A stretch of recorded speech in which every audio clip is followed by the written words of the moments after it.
to the atheist experience guy again. Another question. If you have the truth, why do you fight so hard to censor people in schools?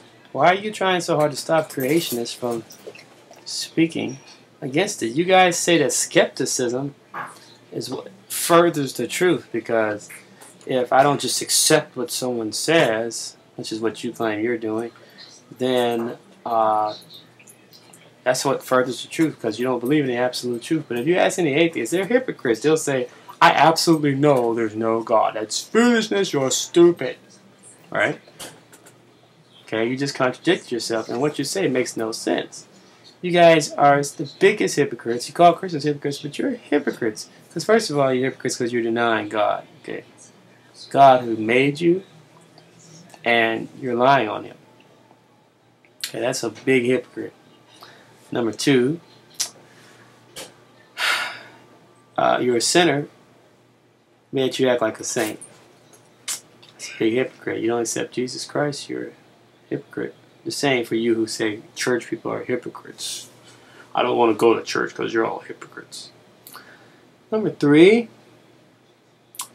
you're sitting here telling us we don't want you to come in and infiltrate our children and force children to believe. But yet there are camps going on right now for atheism, for young people. And you try to keep everyone away from prayer. The first lady who took prayer out of schools made a choice for every child that they could not pray.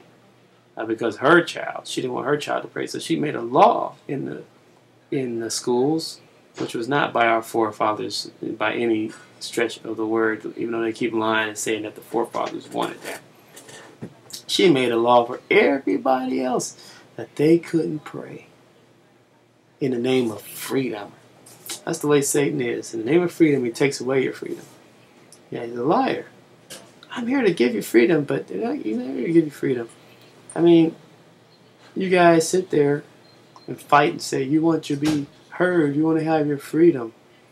You want to be able to choose to not believe in God. Listen, nobody is going to force you to believe in God. Nobody. The reason why you have a choice in this country is because of Christian values. Okay? And the Bible tells us not to force people. But again, why would you want to go to hell? No one should have to force you not to go to hell. I mean, it's stupid. Force you not to go to hell? Seriously. I force you not to burn forever. You will burn forever. And you can say, hey, God's a tyrant, whatever you want to say. God is not a tyrant.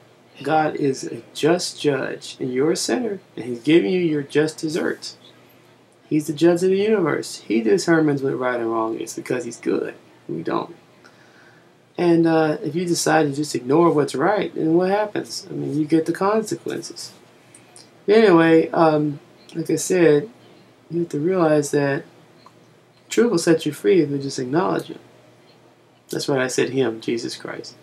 But you got to acknowledge Him. You can't keep acting like, He doesn't exist. God will hold you accountable for that. You can't just keep acting like you're just here by random chance. There's no way scientifically that that's possible. All the physics, the calculations.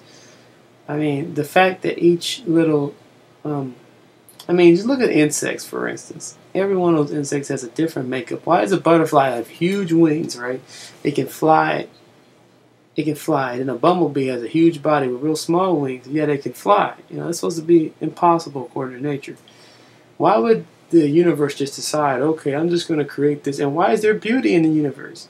Why is that butterfly beautiful like that, and yet the bee is not? Totally different makeup. Because the designer decided, I like the bumblebee to have a big body, small wings, and I want this to have big wings, and they're both going to be able to fly. Because God said so. It's that simple. It's not rocket science. You don't have to have a degree in anything to know there's a God. It's pretty obvious. I mean, children know there's a God. They know from the time they get here. You ask a child, is there God? Without being perverted, they'll say, yeah, there's a God, sure. They know. Some of them you might have to teach, hey, you know who God is? But in their heart they know.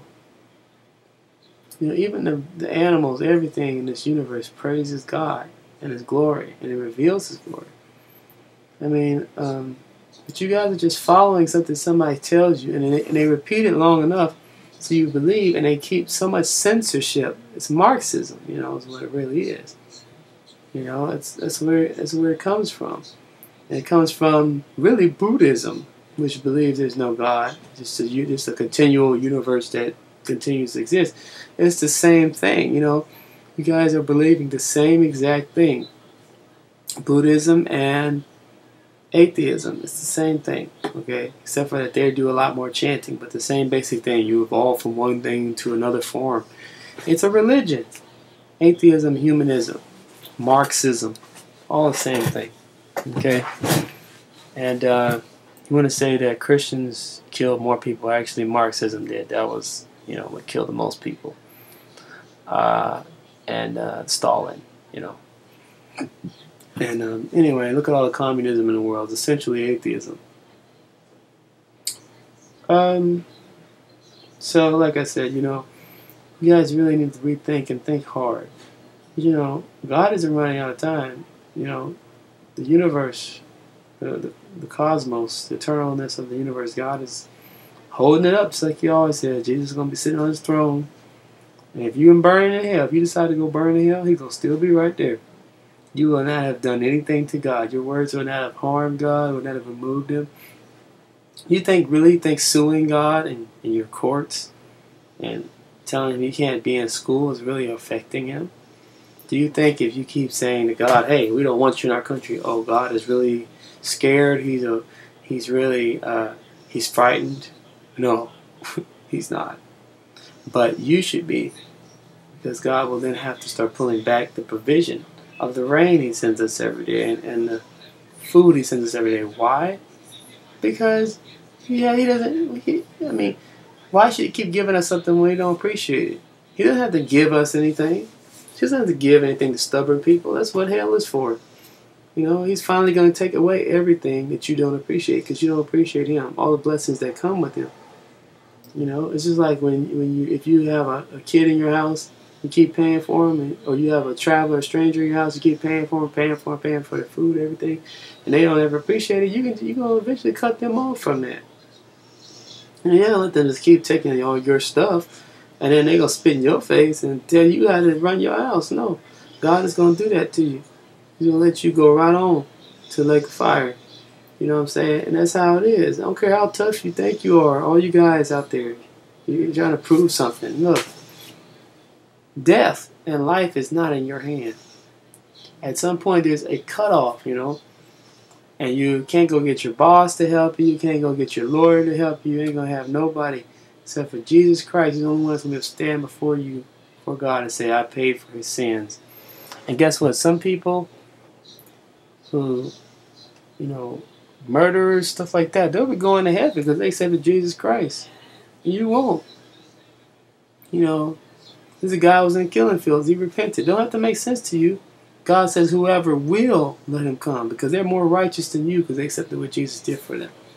They're much more righteous than you because they had more faith than you. It's about faith, not righteousness. All of us are sin. But you think you're righteous because you got all these moral things you're doing. You probably got, you know, valedictorian in high school. Wow, whoop-de-doo, you get to the poor. Great, now God's supposed to just let you into heaven. You're perfect. No, you're not perfect. None of us are perfect. No matter how many good things we do, okay? No matter how good we feel about ourselves and how many trophies we have on our wall, that does not matter. You know, you're still a creation, and you have to acknowledge your Creator. You have to be beneficial to Him. God has to see that you are of benefit to Him. And you can't be a benefit to Him. You're a failure without Jesus Christ. You can't have any benefit to Him without Jesus Christ. God has to see Himself manifested in you in order for you to be a benefit to Him. You don't keep a chair that's broken. You know, you don't keep an iron that's broken. It's of no benefit to you until you fix it. You know, and God wants to fix you in order for you to be a benefit to Him. But if you do not decide to be fixed, you decide He gave us a will. You know, and we can choose to be broken. And this may be crazy, but we can choose to be broken. We can choose to be fixed. Believe Jesus Christ, we'll be fixed, or we can just choose to be broken. Then He has to throw us away, you know.